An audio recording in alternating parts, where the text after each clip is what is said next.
This morning, which is August 14th, 2011, I woke up in the morning and then started sending tweets.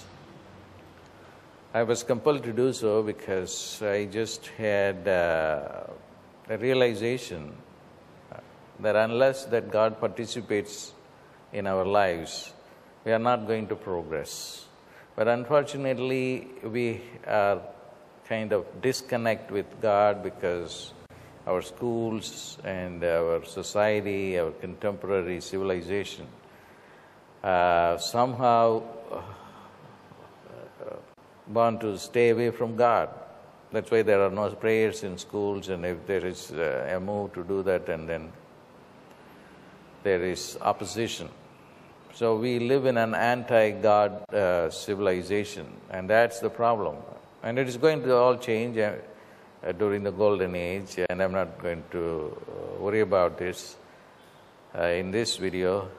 The purpose of this video is very simple, to give you instruction to how to connect with God. There are some steps that I am going to explain to you. The first step is to acknowledge that a personal God is better than an impersonal God. Just take this concept for granted, because this is what I have found it to be very useful. So in order to have a personal God, which could be like any God in his own personal image, or her image, or even a goddess. So you should have the statue or a picture of a goddess or God. That's very important, because that immediately brings the energy down. And it is, if you have a statue, it will be more powerful than a picture, because it's three-dimensional, a statue. And then you will have an yantra.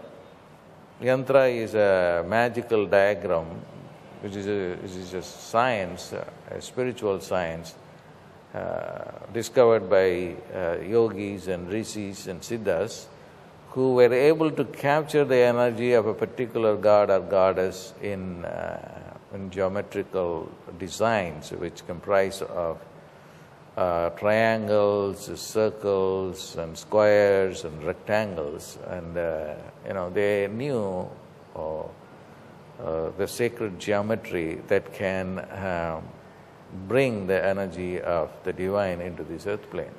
So the whole science of what is called Puja in India is very powerful, very useful, pragmatic, and above all, blissful. If you want the bliss of God, and that comes in doing a puja. This is what I'm going to be teaching in the New York seminar, which is on August 28th. Once you have these images, the image of the deity and the yantra of the deity, then you just close your eyes and absorb in the image of the deity. You can have a sloka. Sloka is a description, a hymn, a chant that describes the form of the deity,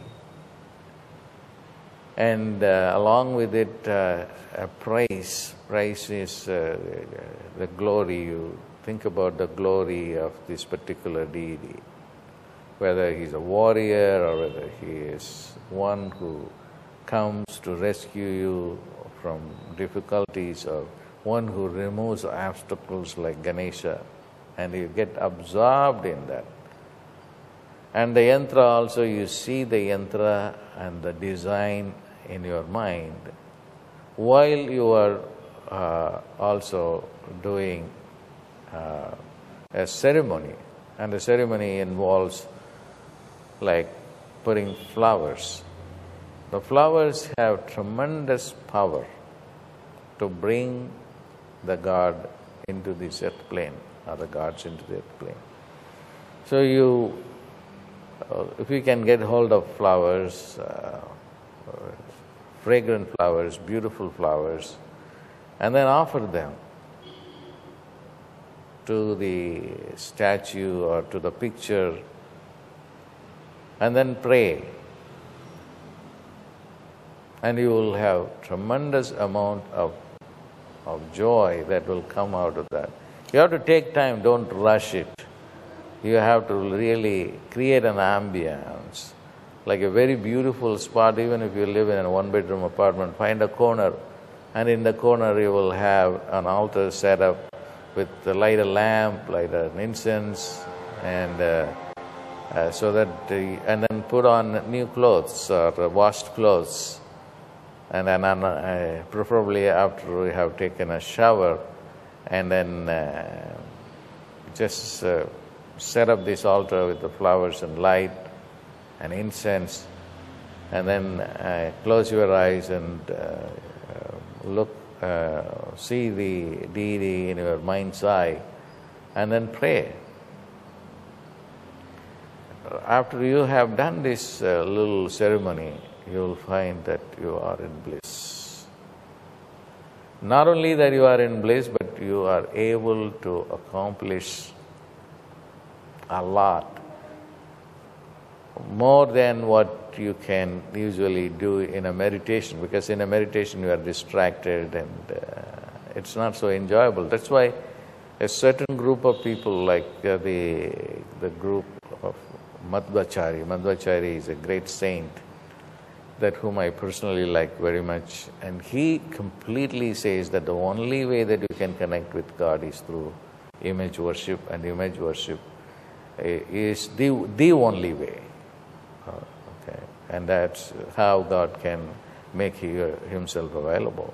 And this is in agreement with many other traditions too, like the Egyptians and the Greeks and the Romans and other people always have had images. It is only when people began to bring the more rationalistic understanding, say that idolatry or worshipping idols is really a very lower form of worship.